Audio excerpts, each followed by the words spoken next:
Barclays is at one time in 2011, they were the least trusted brand in the least trusted industry in all of UK. They ran all those ads saying things like, we weren't responsible for the market collapse and the financial collapse. It wasn't really our fault. And anyway, we've changed. And so we're not like that anymore. And now you can trust us. And nothing, it didn't move the trust needle.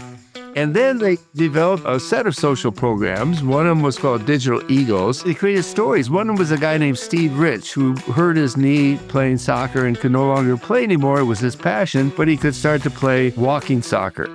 And then he grew to love the sport, and he decided to use the Digital Eagles to help him make a website, expand the service availability, create a place you go for schedules, for games, for finding a team. And then they told this video about it. You got to know his wife, you got to know his grandson, you got to know his mates, and you got to know how this changed his life. And it was very emotional. And just this thing, the trust went up 35%. And the trust of the other financial institutions at that same time period didn't go hard at all. And so that was the breakthrough.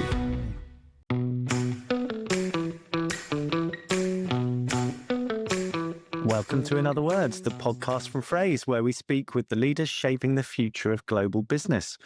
Today's guest is someone whose influence on marketing and branding spans generation and continents. David Aaker is Vice Chairman of Profit, Professor Emeritus at the Haas School of Business at UC Berkeley, and author of something like 18 books that have become foundational texts in the marketing world. His frameworks have guided everyone from Fortune 100 CMOs to students entering the field for the first time. And I can attest to that because I was one of those students of David's many years ago. And he's been called the father of modern branding, and rightly so. And I guess few people have done more to define how brands are built and why they matter than David. So David, welcome. It's a real honor to have you here. Well, thank you, Jason. Nice to be here. Great. Well, let's open up with, you've had an extraordinary career. I just mentioned the 18 or so books, and Aaker on branding being one of the seminal texts, and you've just re-released a second version of that this year as well. But over that extraordinary career, what surprises you most about how brand has kind of evolved in its thinking, and what's kept you so committed to it for all these amounts of years? Well, first of all, branding is just fun. It's really stimulating, and everybody's interested in it. And I just thank God I'm not like an accountant or an economist. Branding is just a lot of fun. When I first got on it was around 18 or not 18, 1990, and the stage was set. In the 80s, the BCG matrix, the growth share matrix, was king. And it said that all you had to do is increase market share and profits would go up, which was a flat out lie, and based on a really atrocious statistical analysis. But anyway, that was the mantra, and something like 40% of big Fortune 500 companies use that to strategize, and explicitly, that's what they said they were doing, and so that led people to do a lot of short-term stuff that was destroying brands. And then scanner data came in, which allowed you to know your next day sales, and that put more pressure on short-term brands. And around the last of the 1800 or the 80s, people just sort of said, this isn't working. This is not working. And at that point, somebody came in with the idea of brand equity. And actually, Michael Porter had, in the mid-'80s, introduced the concept that differentiation was one of the three strategic ways to compete in. And that kind of helped. But they were ready for brand equity. And so then I wrote this first book and said brand equity is awareness and image. That's right. But it's more than that. It's brand equity. It's brand loyalty as well. And that really, not just me, but that and others that promoted that really made marketing get a seat at the executive table. There was now a CMO, a VP of marketing, Yeah. whereas before marketing was delegated to the advertising agency more or less. And Yeah. and since that time, and then I wrote a book on how do you manage brands equity and how do you build it. And I had a model that was based on awareness of and image and loyalty, and that's kind of where we were. And I think that the interesting thing about today is, first of all, a lot is not changed. You still have to do the fundamentals. You have to determine your brand vision, which now I call brand pillars. You want 3 to 5 core pillars. You maybe want another 3 or 5 that are on the bench. They're in substitutes, but they're ready to come in if needed. And and it's important to get a label on those that's right. And it's important to realize it's not a 3-word phrase. It's not a single dimension. A brand is multiple dimensions, even in packaged goods, but especially in service business and B2B. And and the second thing to realize is these dimensions are not pre-specified. Everybody doesn't have to have a personality. Everybody doesn't have to have a differential, something or other. You have what you have, and it's all based on your thing, and that hasn't changed. And the idea that you have to build brand equity and then leverage it for growth and for thriving business has not changed. What has changed is, I think, 2 things. One is the pace of innovation and the depth of new innovation. And on that score, branding has a role to play. And if you read the books on disruptive innovation, like Blue Ocean and so on, they don't mention branding. Blue Ocean has a half a page on first mover advantage, which is not all that relevant. And anyway, that's it. And the other books, most of them have no mention at all. You look under the index, there's nothing under B for branding. And the reality is, I have a book called Owning Game Changing Subcategories that elaborates, but the thing is, branding has a huge role to play. They have to position the subcategory. They have to become the exemplar of the subcategory. They have to scale the subcategory, and they have to build barriers. And all of those are branding issues. And the Yeah. second change, I think, is that the environment has become so hostile. The communication environment is now so hostile. There's rampant skepticism everywhere. Yeah. There's polarized audiences. There is incredible information overload. The number of things people are exposed to are not only in television or radio or print advertising, but also in other forms, is just Yeah. enormous. And so it comes across as noise mostly. And Yeah. so how do you communicate in that? And so I have in the book methods you can use, and I also have written articles about how you do that. And briefly, it elevates the role of a tagline, and it you can use social programs to do that. You can you can emphasize ways to get traction by using humor, by using emotion, and so on. And and finally, you can resurrect some of these uh, uh, brand builders that we've kind of relegated to others outside marketing, things like events, things like sponsorships. But then there's also things like brands communities that instead of talking at people, you engage people.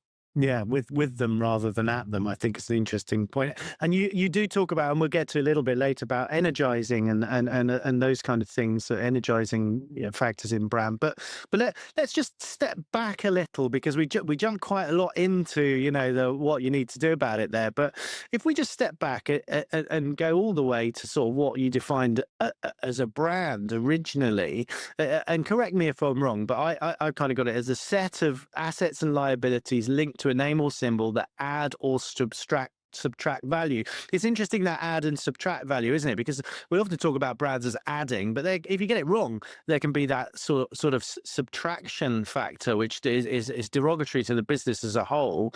And I guess some of what you're saying as things have evolved is how do brand leader, or how do business leaders rather than brand leaders, still misunderstand what a brand actually is today? Do you come across that? Do you think there's still some misunderstanding?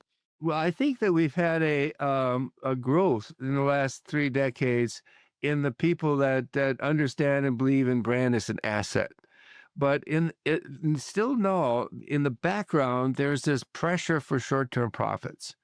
And there's good reason for that. It's a shareholder value thing. That's the stock market thing, and it's the way you evaluate executives and managers. You have short-term sales to work with and short-term profits, and that's hanging over everybody's head. So that pressure's always been there, but it's been receding for these 3 decades. But it's now kind of coming out again, and it's really disturbing, but it is. And I guess after 3 decades of pushing it down, your techniques have become less and less effective, and it's prompting up. And it's in one of the driving forces is the same driving force that caused us to damage brands in the 80s, which is digital, which is big Yeah. data, which is analytics, which is EI. And that's putting a focus on short-term Yeah. financials again. And so yeah, we're fighting that off. And so one of the things I did in the new book is to introduce a new framework, which I call the 5 Bs. Yeah.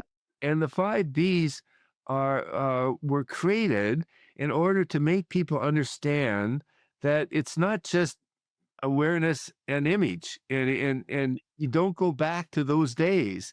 A brand is more than that, and most people that are running, companies aren't that familiar with branding, and they have the benefit of the literature and experience, and so, but they damn well know that short-term financials are going to matter to their career, and so we had this backslide. So the purpose of the 5 Bs is to make sure people realize the depth and breadth of branding, and it's not just that. For example, uh, I've instead of brand awareness now, I talk about brand relevance. So you would not only have to be aware in general, you have to be aware that it may, Pepsi Cola. Everybody knows Pepsi Cola, but if it would sell cars, it wouldn't have relevance, even though they have a lot of visibility. But more than that, it has to have credibility. So as you point out, there can't be any reason not to buy that emerges, and or exists in the first place. And so so there's that, and then in brand image, we have to recognize that it's not just functional benefits that we're talking about. We're talking about social benefits, emotional benefits, self-expressive benefits. We're talking about personality, corporate values, and so it's more than just a functional benefits. But the most thing, that important thing about uh, brand image is differentiation, and people don't realize how important differentiation is, and how hard it is to get it, and actually sometimes not so hard to keep it, but to get there. And then there's brand loyalty, and then you get into things not only making a perceptual connection, but also getting engagement, involvement in the things we can do there. And then I added a 5th B called brand portfolio, because what people think, it's really quite remarkable. People think that it's just building a brand. It's Clorox, it's Barclays, it's Siemens, it's just a brand. That's never the case. It's really never the case. You always have a team of brands. You have an endorser brands, you have sub brands, you have co-brands, you have branded differentiators, as I call them, and you have branded energizers, you have branded source of credibility. Yeah. got to brand this stuff. If you can't brand it, I go into an organization, especially some nonprofits, and I say, well, what makes you special? What's your secret sauce? What are you proud of? And they can give me 2 or 3 minutes of a passionate, eloquent statement. And then I say, how come you don't brand it? Or if it's branded, how come you don't leverage that brand internally and externally? And there's usually that's the greatest low hanging fruit of almost all organizations. They need to develop a brand portfolio to support this brand that they're trying to build. And then the final B is brand equity, and there, the managers of brand equity have to take on the job of telling people that it's an asset, and you shouldn't destroy it by engaging in short term programs. And B, you have to coordinate all these other four Bs. There's got to be a master coordination device, and anyway, so that's where the five Bs came from. Yeah, I mean they're amazing, and the update is especially interesting in terms of its evolution since you first wrote it. I think going back to something you said just earlier, I think there's this idea of short term, long term, and the best place to be is kind of in this idea. I think it was Mark Ritson who talked about it, which was bothism, which is you've got to try and do both. This you can't let the short term suffer because you're concentrating on long term, but equally, and that's the trick. That's the hard part in marketing, I guess. It is kind of doing both to the benefit of the business because Well, I you're think never going to get away. yeah, Mark's a great writer, but I think that that if you do the the branding really well, that it will generate short-term benefits. I Yeah, yeah, mean, look at, for example, Dove, Unilever's Dove that has a program called Real Beauty that was inaugurated yeah, yeah, 17 years ago. And it really has changed the lives of hundreds of billions of women and girls. But at the same time, it has enabled Dove, which is a goddamn bar soap. I yeah, mean, it's now made some shampoos and deodorants, but it's nothing that you're going to get energized by. But yeah, they've grown that brand from 2.6 billion to 6.5 billion. yeah, And yeah, and because along the way, all those things they did, almost every year they'd have a study or yeah, yeah. experiment or something out there, all that, and they all built on each other. And Exactly. It's it. Yeah. everything that they did generated short-term sales as well as long-term sales. Well, I think that's the bit people forget is it's a compounding effect, isn't it? The brand feeds into that short-term stuff. If you get it right, the short-term has loads of short-term benefits over the course of time. Well, there's two If that's a problems with that, Jason. That argument that's you seem is so sound and indisputable. The first problem is it's damned hard to do that, especially when you have this temptation to tell people about the attributes and benefits of your offering. I mean, it's just you just have to do that, especially if you're in high tech. But in everybody, they want to tell what is my benefit, what is my attribute, and they're not interested. Is boring, and so that's not a way to get.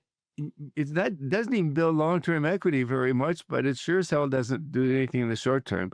The second thing is it's tempting.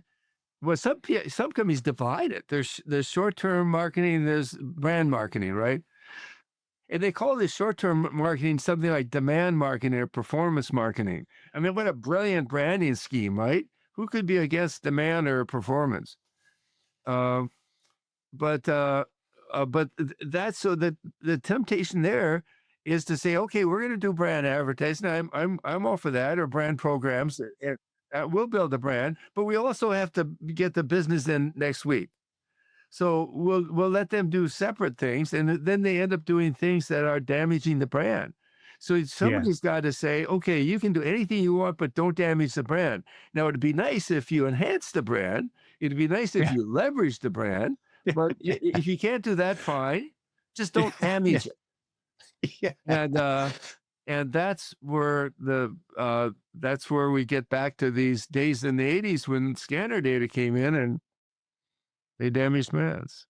Yeah, interesting. So let's explore a bit more of what you talk about. I thought it's interesting, this idea of energizers and signature stories, which you're talking about as ways to kind of excite people about what the business is doing or the brand. Uh, can you just explain a little bit about those kind of things, branded energizers and signature stories, and why you think business leaders should listen to that, and they're not nice to haves, they're not just words that we're sort of you're making up. Everybody needs differentiation and everybody needs energy. Every brand needs energy. And the reality is that both brands have, I mean, these are the cornerstone of success in business. It's just it is. And look at the words of Peter Drucker way back when. I mean, it's all about energy and differentiation. And and the reality is almost all firms have no ability to do either, especially energy. There's just no energy in bar soap. There just isn't, or banking. It's just no energy there. So one of the things you can do is to find something with energy and use that to be your energy source. Use that to be the reason people read your ads or involve your ads. And one way to do that is to use social programs. I call them signature social programs. These are programs you've developed, or they're maybe a nonprofit program that you've adopted as is your signature program, and then you can use that. And I already mentioned the Dove thing. This a signature program was Real Beauty and grew the sales from 2.6 to 6.5 billion. I mean, it's Yeah. I like the Dove story because we have that number. We don't have that number from most of the stories. Yeah, But, that's interesting. Yeah, I think but the thing like is that another favorite story of mine is Barclays. Uh, okay. Barclays is at one time in 2011, they were the least trusted brand in the least trusted industry in all of UK. I mean, think about that. The least trusted brand and the least, and they ran all those ads saying things like, um, we're not, we weren't responsible uh, for the market collapse and the financial collapse. Um, it wasn't really our fault. And anyway, we've changed. And so we're not like that anymore, and now you can trust us. And nothing didn't move the trust needle.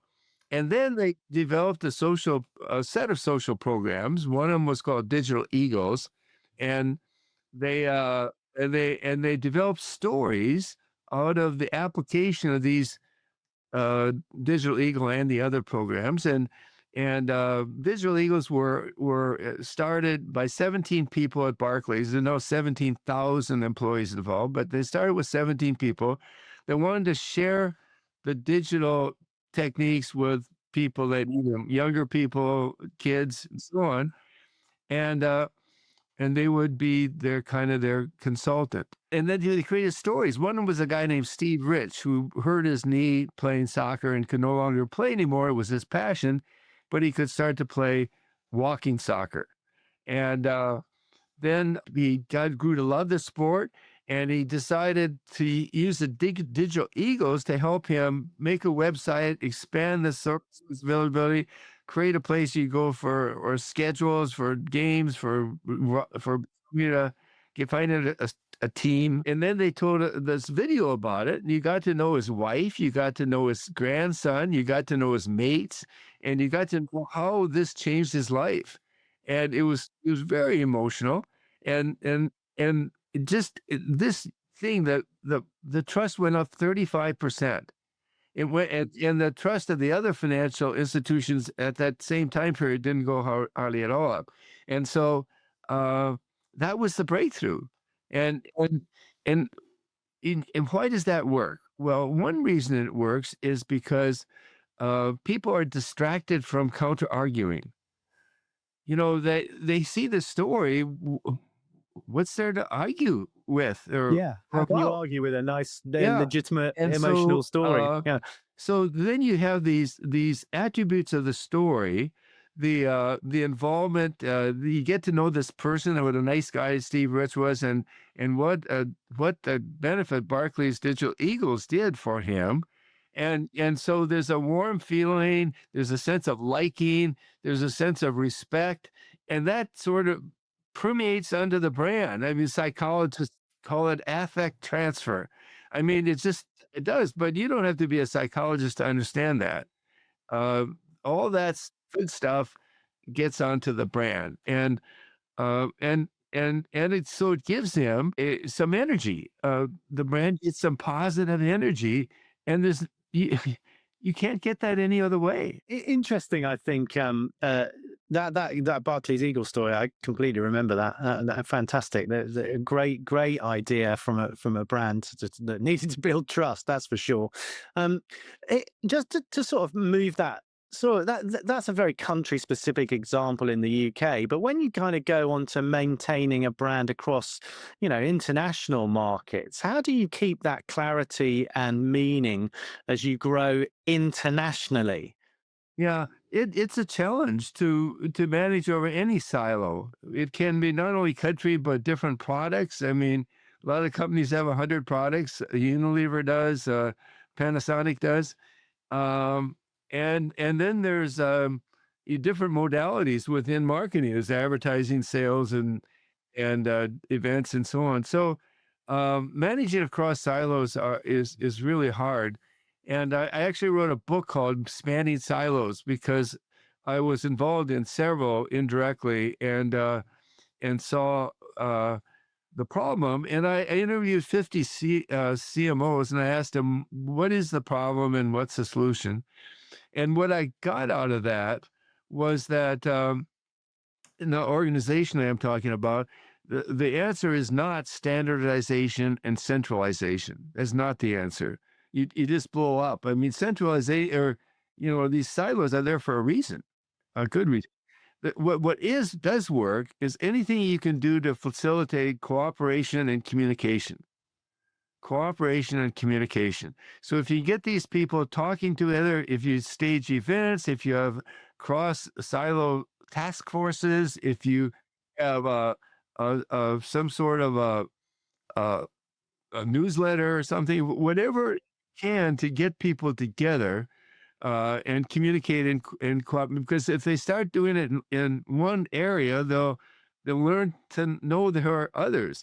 And another thing to do is to change the performance. Well, let's pause for a minute and onto a lighter. So we have what we call a kind of mid-show moment where I ask you about an inbox confession, we call it, but we talk a lot about automation, technology in my business, all of that kind of thing. But I always ask a guest, and you're no exception, David. What's one task, professional or personal, that you wish you could automate?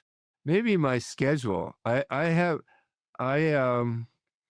I don't have a assistant that I use that I probably should, but yeah, I could use help in my schedule because I'll have certain events during the week and the day that are really important, and I would like to keep track of them better. Yeah, I mean, it's surprising how many people we get on that talk about calendars, schedules, busy people, obviously, all of us. And it goes back to what you said at the beginning, is that we're overloaded in lots of different ways, from a communications point of view. Okay, right, let's get back into it a little bit and talk a bit more. I like this idea. You introduced this idea of trust, and the Edelman Trust Barometer is something that I've been looking at of late and over the last few years, and that suggests that trust. And we talk Barclays building trust back, but globally, trust is going at an all-time low, and it's more fragile than ever. So, have you got any thoughts on how what brands need to do to earn trust and keep it and get it back from their consumers? Well, I think social programs are a way to do that. But I think social programs should be designed to help the business. It should bring visibility, energy. It should bring an image lift. It should bring engagement to the business, and can and does.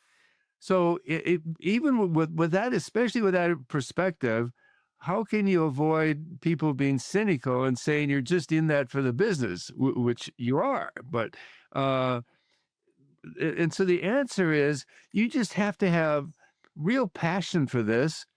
One, you have to have a commitment over decades and not over months, and you have to be involved in it. You can't just be somebody that passes money over. And the fourth thing, you have to be a thought leader. Even I mean, you have to understand that have enough nuances to be a thought leader to contribute to making the social problem more visible and the solution more effective. So that's nobody accuses Dove of being cynical about the Real Beauty program. Nobody, because there's so commitment and it's such a value add. I mean they are the thing, of course, but um, you take another example, Thrivent, a financial services company that has adopted Habitat for Humanity for 20 years. But the same thing there. Um, that's not very visible to the general public, but to their 2 million customers, everybody knows about Habitat. And they got their own little take on Habitat. They've got a build it brand that's their brand that it talks about their approach to Habitat, and they do some special things to help Habitat finance, which is their area. But but the point is that their commitment, their passion, their belief, their 100% depth of knowledge of how that works and how it goes, and their experience over 20 years. So I think that if you get a social program and you show uh, that authenticity of commitment, then that'll build trust in your brand, and it'll transfer into other areas. Yeah, that's interesting because it moves it away from like performance theatre, just saying it and doing it to sort of something that's a bit more credible and like you say, sort of authentic. Just as an aside, Jason, and I don't know about the UK, but in America, things are so polarized here that you run a terrible risk if you get in the political space. And my advice to the companies is not to do that, but instead, folks on a social issue, it could be climate change and so on. But if you address it as if you don't have to make windmills necessarily, but if you address it in such a way that you're in a positive way talking about this, then you're helping the effort by framing the discussion. And we can talk about the importance of framing the discussion later, but that's a big step up without being political. I think that's interesting, and well, let's get into that sort of framing of the discussion. How do you unlock that kind of thing from a business? Everybody, listening to you, everybody will say, "Well, I'd love to do that, but where do I even start to get that kind of thing going?" Well, I think that it starts with a nice context to talk about it is that of disruptive innovation, where whole category is right now available to be positioned, and so you have to position the brand and to use that position to position the category and to frame the category. So when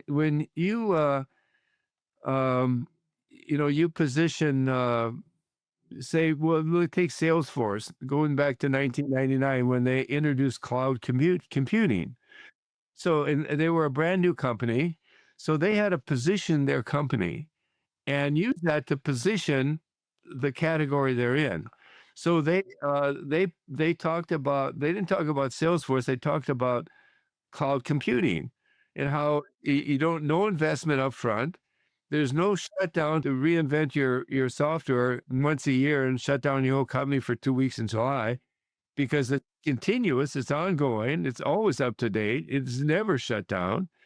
And the third thing is that it's safe because of redundancy and so on. And that for a lot of people was the reason not to buy. They didn't want somebody else holding all my data. And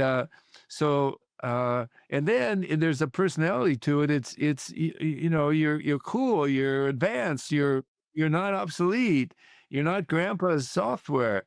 And so that they position that. So when you do that, that can serve as a way to frame the discussion. And what that means Yeah. when you come to the discussion or you come to think about software or any software, or you think about the Salesforce software, which is mainly on connecting with customers. Um, then you think of it in that way. Do I Yeah. want to invest and do I want to have ongoing? And so that's the way you look at it. That's how you stop into the conversation. You stop into learning new things or reading Yeah. things about it. That's where you are, and that's Yeah. called I framing. think that One of the most influential books I've ever read. I just wrote a blog that will be out shortly in my LinkedIn blog. The 10 books that have influenced me. oh, Number yeah. one Okay. by far on the list is a book by a guy named George Lakoff, a Berkeley Yeah. linguist who wrote a book, Don't Think of an Elephant. And he talked about the fact that it's not the quality of the argument that wins. It's not the quality of the argument. It's not my brand's better than your brand. That's not what wins. It's it's what the argument is about. That's what wins. If you get the argument about, you know, tax relief as opposed to arguing about investing in infrastructure, um, you can argue all day how tax relief is bad because you need to invest, but you've lost. You've lost already. So it's what the argument is about, and that's what framing is. You want to frame the discussion. So position one of the jobs of positioning is to do it in a way that frames the discussion. So you want to have such a strong position that it dominates the mind when you come to buy. When you're buying a diamond ring, diamonds forever. That whole idea of salience, and then when the person's in market, they're ready to think of you as one of the top providers. I think a really interesting Salesforce. I think was a great story for lots of technology marketing. In particular, going back to your thinking at the very beginning. Do you remember they used all that framing and that positioning to come up with that kind of campaign idea of no software? If you remember, it used to be a circle with an Yes, arrow yes, through it good and a memory. software. Yes, yes, yes. Yeah, it was An amazing. interesting thing there are a lot of interesting things about Salesforce. Let me just have two others. One is at the day they started, they had the social program 111. And now they got, I don't know, 300. They open it up to everybody. Now there's 300 organizations that are doing that. They made such a huge difference. And they branded it. That was such a key. They branded it. Yeah, they did, and they also, going back to your kind of community aspect that you talk about, they had the Trailblazer community, which is essentially a free set of training for everybody that would ever look at Salesforce software, CRM, whatever you want to call it. But it's completely free. You go in there, you can become a Salesforce admin without having to pay a penny, and that is amazing because they built a massive community outside of just their customer base, and they're doing a bit of social good for that as well. Same time, so very interesting case study, I think, in many ways. Yeah, well, just along that line, I wrote a book on purpose, and one of my theories is that sometimes one purpose doesn't include social and business. You might need a business purpose and a social purpose. And so one of the things that Salesforce does, they have a business purpose. We're a connection. We connect you. That's their business purpose. But the social purpose is their software does good. So they've got all their software has a nonprofit uh, a sub brand, and they give it away or sell it at cost or something, and they've made a huge difference with that. So look, we're coming towards the end, David. It's been a brilliant, fascinating conversation, but a couple more questions. If there is a one guiding principle you have for the next generation of brand leaders, what would it be? If there is, I mean, there might not be one, but collection, however you want to answer that question. Oh, that's a good one, Jason. But I'm not sure we have enough time. But um, just a few off the top of my head. I mean, I think this idea of the five B's, that it's not just advertising, not just communication here. It's uh, it's brand loyalty and brand communities, and it's relevance and being credible, and it's image and getting beyond functional benefits, and it's supporting brands, brand differentiators, brand and energizers, and so that's one thing. The other is, and that's part of the reason, the way you stave off short termism, and you protect the brand as an asset point of view organizationally and so on. So that's one thing, and the other two I think would be, as we started off, these two things that have changed and dramatically influenced branding. And one is the role of branding in disruptive innovation, and the importance of disruptive innovation is the only vehicle to fuel growth, because it's the only way to get real differentiation. And uh, and the second is figuring out, recognizing, first of all, the famous line, "We're not in Kansas anymore," um, and this is a new communication environment, and it's very hostile, and with all the skepticism and overload and so on, you and lack of trust, you have to look at communication differently, and you have to figure out how to get these really powerful taglines that when you do get through, they stick, and they serve to frame the conversation. Been looking at it, working on a political front with that, and the second, you have to understand that you have to get attention in the first place, and you have to divert from counter arguing. So that means humor, that means emotion, that means being intriguing in some way. And when you do that, as anybody in advertising would tell you, you run into the trouble that we've seen in the past again and again. That was a great ad, but I can't remember who was who. Yeah, yeah, yeah. So you've got to, at the same time, connect it to the brand, and again, branding can help you do that.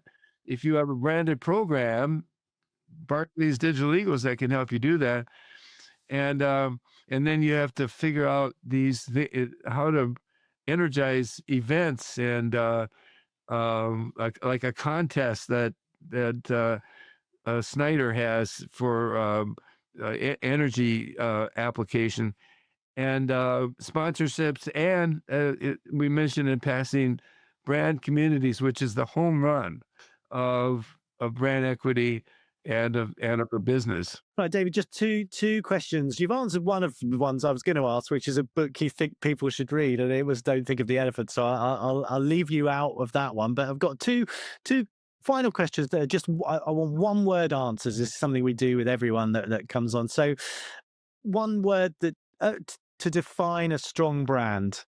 I think my whole problem with branding, this is my first book. Branding is not a free three-word phrase. It's multidimensional, and I really I wrote my second book on how do you manage brand. I didn't even have a brand essence. I added that later, but I didn't have a brand essence because I didn't want people to go back to one word, one phrase. No, well, interesting. Your word could be multidimensional because it's Oh, more than thank you, one thing. Right? Jason. Yeah, Thank there you you. go. That's good. Yes, absolutely. And then, if you could describe global growth in one word, this is a question I ask everyone. What would you kind of? Oh, without question, uh, it's disruptive innovation, or just disruptive, if I have to pick one word. Love it. Well, David, that's it for today. Thank you so much for what is a brilliant conversation. So great to meet you after all these years reading some of your texts from being a student of marketing right up until today. And I wish you all the best with the latest version of Aaker on branding, which has just come out. So thanks very much. And I just, thanks for the discussion, and I wish you well and see you again, hopefully in the future. Okay, thanks, Jason. David, thank you for a brilliant conversation. As a CMO, I've spent years thinking about what makes a brand stick, and it's not often you get to talk to someone directly who's defined the field, and I found it genuinely fascinating. Thank you. And that's it for another episode of In Other Words, a podcast from Phrase.